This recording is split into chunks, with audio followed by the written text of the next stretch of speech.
Today is about Japa, and yes, it is a recognized word. This is One Slot, and I'm Felicity Ezewuike. Thank you so much for being here. So Japa made it to the Oxford English Dictionary, a Nigerian word used to describe the increasing number of Nigerians leaving their home country in search of opportunities abroad, often enduring challenging conditions in the process. There are clear reasons why a lot of Nigerians choose this path, and it is not uncommon for a young person to be asked, when are you leaving? And a little later, this is followed by, why aren't you leaving?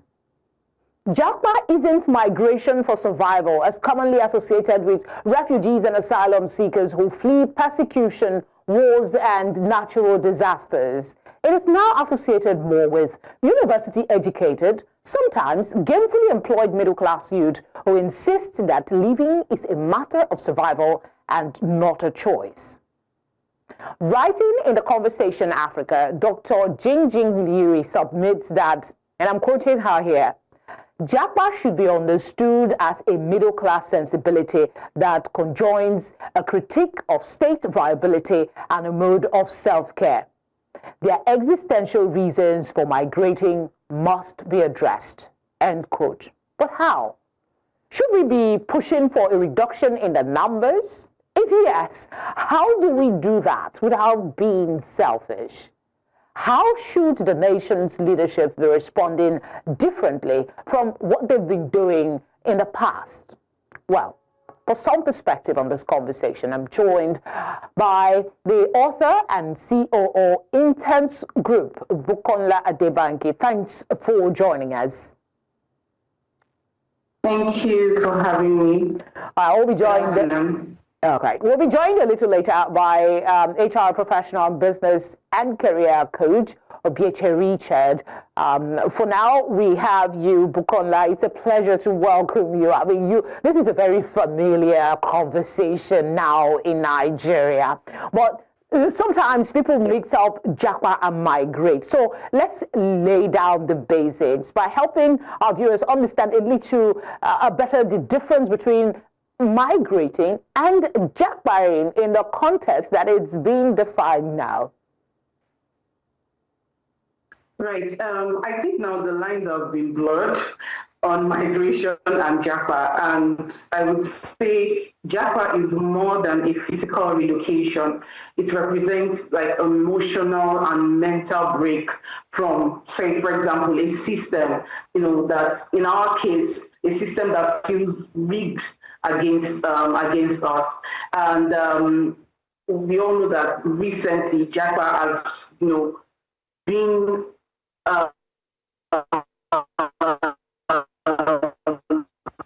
is very common now, especially because people are looking for freedom, for hope, for better opportunities, education, healthcare, care, and also the desperation to, seek greener pastures somewhere else other than the place they would consider home, ideally. When we talk about this, people seem conflicted. On the one hand, you cannot stop somebody for looking for a better future if that means leaving the country, all well and good. But there is an impact on the nation, and some people are saying that there is need for us to watch the numbers.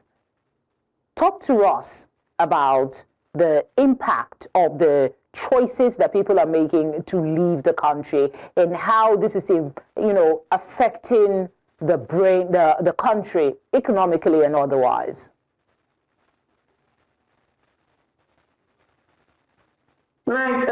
Honestly, the outcomes of the multiple Japa or migration, as the case would be, it's when you look at security concerns, you look at economic pressure. When you look at security aspect, you look at maybe police brutality, kidnapping issues, terrorism, and some communal clashes. And then when you look at the economic pressure, you will look at it from the angle of poor wages, unstable currency, the shrinking middle class within the country, and just people trying to afford basic the basic life. And when we also look at the mental health crisis, is now very common where people say, "Oh, I'm battling with depression, I'm battling with anxiety." But it's not always greener, Bukonla.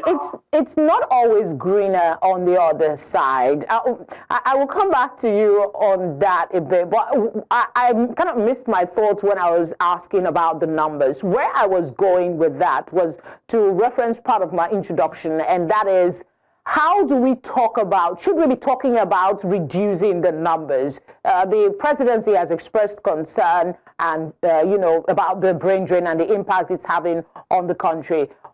Are we being selfish in trying to tell people, stay back, build the country, or that is the most patriotic and realistic thing to do? Yeah. So while I understand that there is a brain drain, with people looking for greener pastures, we have to understand that for anyone to decide to stay, we have to create an enabling environment. Looking at, I have mentioned security, I've mentioned employment, including underemployment. We look at the economic, it's just this shift in allegiance to say anywhere we call home is home for us. So I think in order to salvage this, we need a lot of reformed institutions, strengthen the judiciary, education system, the health system, and then create you didn't quite address the part about whether we are being selfish in asking people to consider staying back. But let's move on and talk about some of the reasons that you've highlighted. You talk about the economic aspect, the security aspects, and all of that. Let's take for one of the places that Nigerians migrate to. You talk about America. You talk about the UK. The security there is not 100%. You don't go there and everything suddenly becomes okay. What is the draw? Some of the challenges we have here, they have there. Granted that they have a more advanced social setting, but the challenges in terms of security, the economy and all of that is also over there. So what is the draw that people are more willing to sacrifice, even in grilling conditions, to be abroad than to be here and expend the same energy to try and improve their lot? Right, you're very right that some of this condition I have mentioned is similar to, even the Western countries. But the only difference I would say is that a system that works. Like I said, people would leave their houses, work for hours, but you can actually see for yourself that, okay, I'm working these hours and I'm making this money. Maybe they're under the conditions that you may not like, but at least the money is paying off. Say for here, sometimes we have this, there's a lot of, because Nigerians are very hardworking people. We hustle, we try to, make ends meet and all of that. At the end of the day, look at the middle class, which is basically shrinking. Someone who is running a business or who is in a 9-to-5 can barely maybe feed for himself, his wife, and his young family. I think the difference is the system there works. And you can be sure that once you work, say for example, the number of hours you decide to work, you can at least bring something home and then do other things you want to do, unlike what we have here. Okay. Then again, let's look at the impact on the nation. The presidency and leadership have come up with, we know the issues we had with nurses and doctors. The ministry coming up with an effort to say, if you're trained here in Nigeria, you have to at least work here for 5 years or thereabout before you can leave the country and all of that. These are efforts to try and keep these people here in the country. Talk to us about the impact long term of this trend continuing unabated, people leaving the country in droves. Yeah, I think it's what the presidency is trying to do now is a good step, but I mean, the gap is already wide. And while we are trying to build, bridge the gap and ensure that it's closed as much as possible, one major thing that the government needs to look at is to build again civil trust. I mean, we need to go back and start trusting the system, start trusting our leadership to say if this is what they want to do, they're going to follow through on it.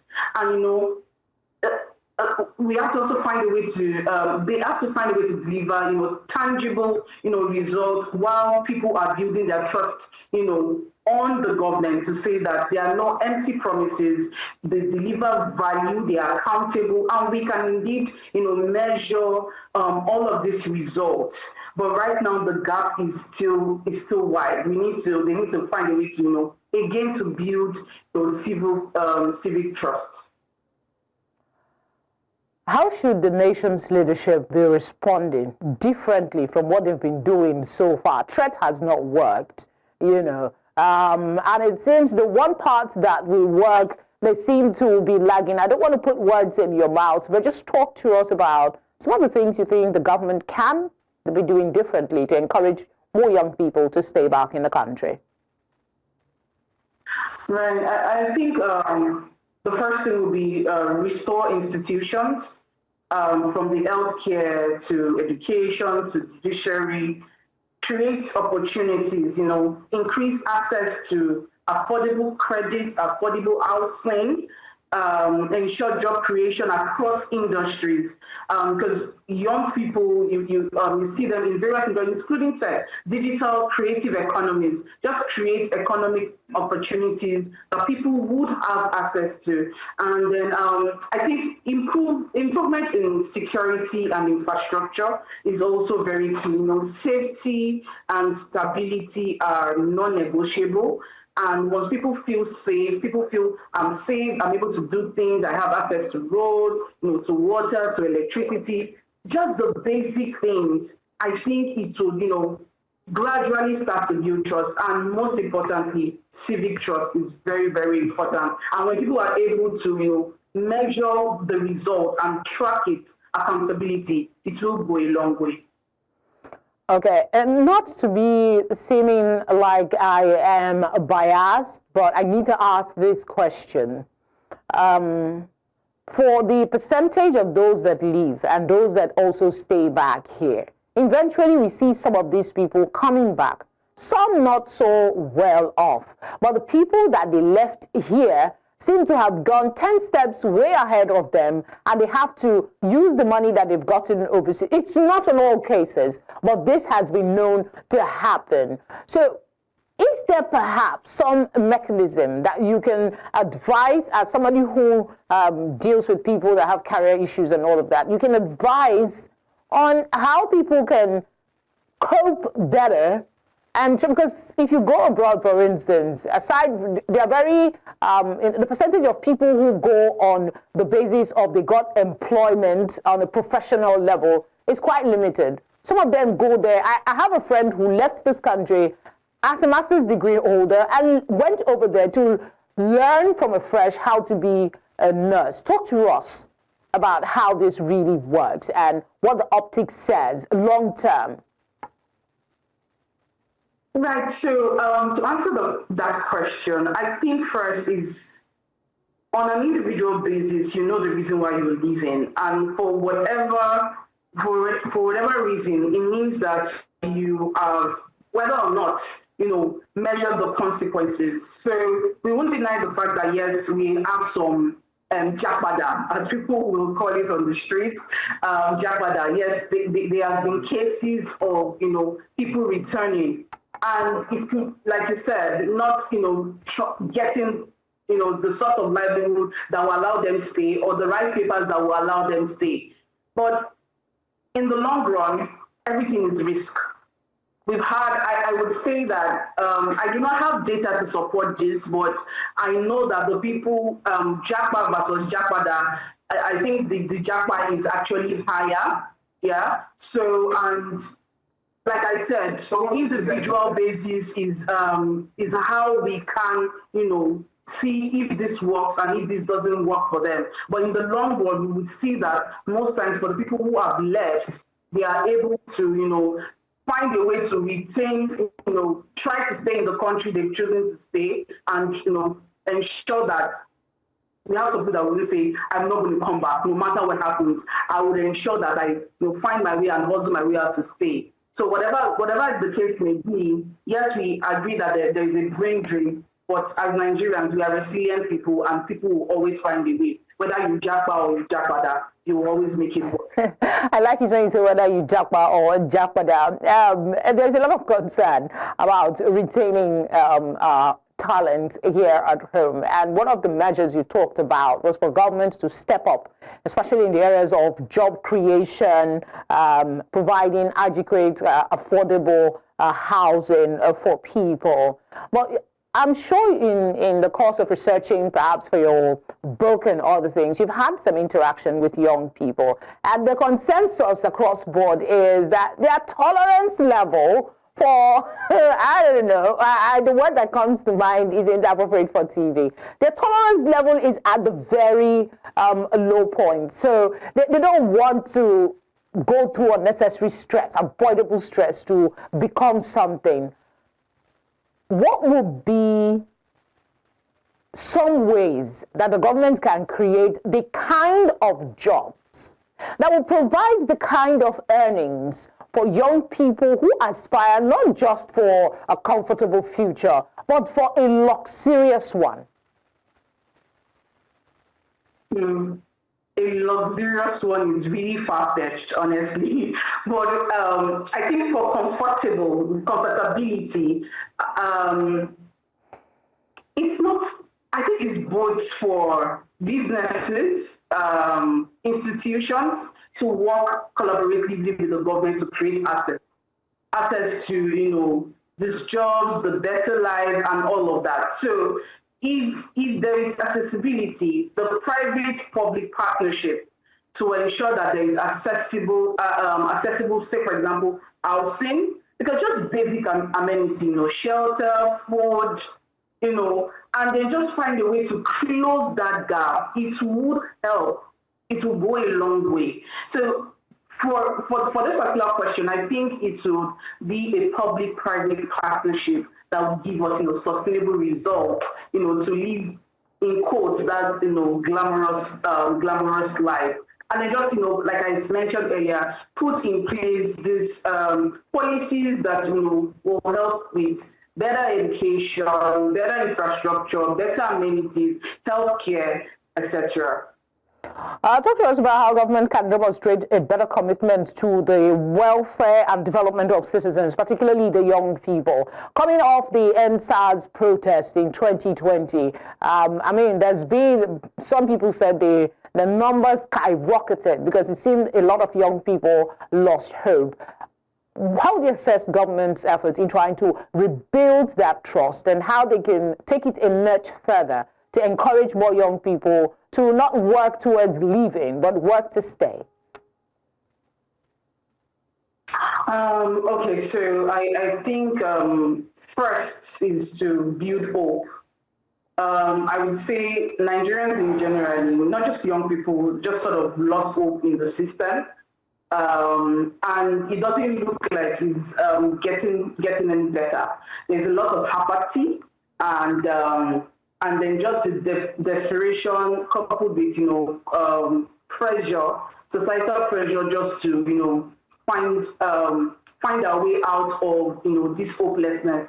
And like I mentioned, this hopelessness has led to a lot of mental breakdown, anxiety, depression, societal pressure, just to ensure that they make ends meet. So I think first is to find a way to abate fear and create opportunities in areas, across industries. Yes, there are some young people who are focused in some, more industries that are really popular, say creatives, technology, digital and the likes, but just create an enabling environment for any young person, an average young person, to thrive, provided they are doing something meaningful and not dubious, and then create platforms, like I mentioned, the private-public partnership will go a long way, where the government, collaborates with institutions. There are quite a lot of institutions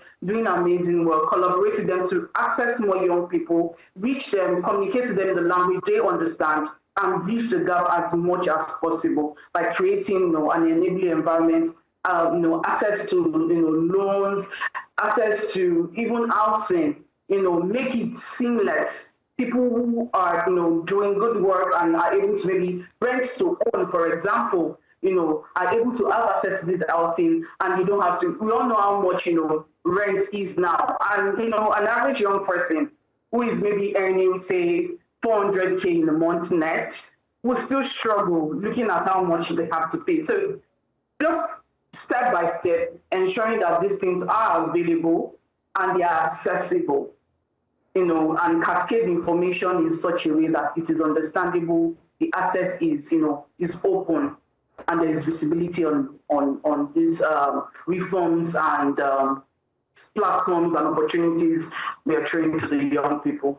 Fair enough. I did say earlier, dear viewer, that we're supposed to be joined by Obiechie Richard. Unfortunately, I've not gotten any information as to whether he will. Sorry?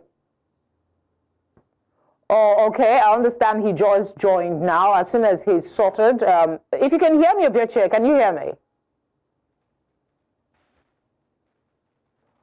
Okay, as soon as we sort that out, I will introduce him. The reason I haven't remembered was because I wanted to ask a question that would be best suited for the HR background that Mr. Richard will be joining us with. But I can just go ahead. I'm sure you can speak on this as well. A lot of young people feel trapped. That is just the reality of it. They feel like no matter what they do, they remain, their situation don't improve. What advice would you give to these young Nigerians who feel trapped and just are desperate to leave the country? Well, I mean, what I would say is you need to encourage yourself. Just a few minutes before coming on this live, I came across a video that just talked about being delusional, and then just knowing that once you believe, you are able to do a lot of things. And delusional means if you say you can't do something, you will get to do it. And then just keep believing and trusting yourself. At the end of the day, I know that you may feel that, oh, there is so much hopelessness, and even in this age of social media and just exposing yourself to everyone that feels like things are going on well. Newsflash, we only put our best foot forward online, and you need to surround yourself with people who inspire you. And then when I say inspiration, not people you see online, people you don't know their day-to-day. Look for, if you have to, maybe join communities, your church, your mosque, join associations. Just ensure that you're surrounding yourself with people that would encourage you, and please do not walk alone. Not having people to share things with, not having people to bounce information on. Just ensure that you are not trapped in a place. Join communities, engage as much as possible, and please don't look far. Your mentor is just around you. You don't need anyone on social media or to say, oh, that person is my mentor, or that person, I'm accounting to that person. Look for people, your friends and family. If you can, try as much as possible to keep them close. And when you have people who are around you that encourage you, that push you, that tell you things will be all right, it has a long way to go. So to stay or to leave, that would be dependent on you to choose, depending on your circumstance. But just know that whatever you're doing, just ensure you're planning well. You are not leaving to be stranded. That's very important. And at least I know, one thing I know about Nigeria is that we have a lot of community that are willing to just hold our hands if we open up to the right people.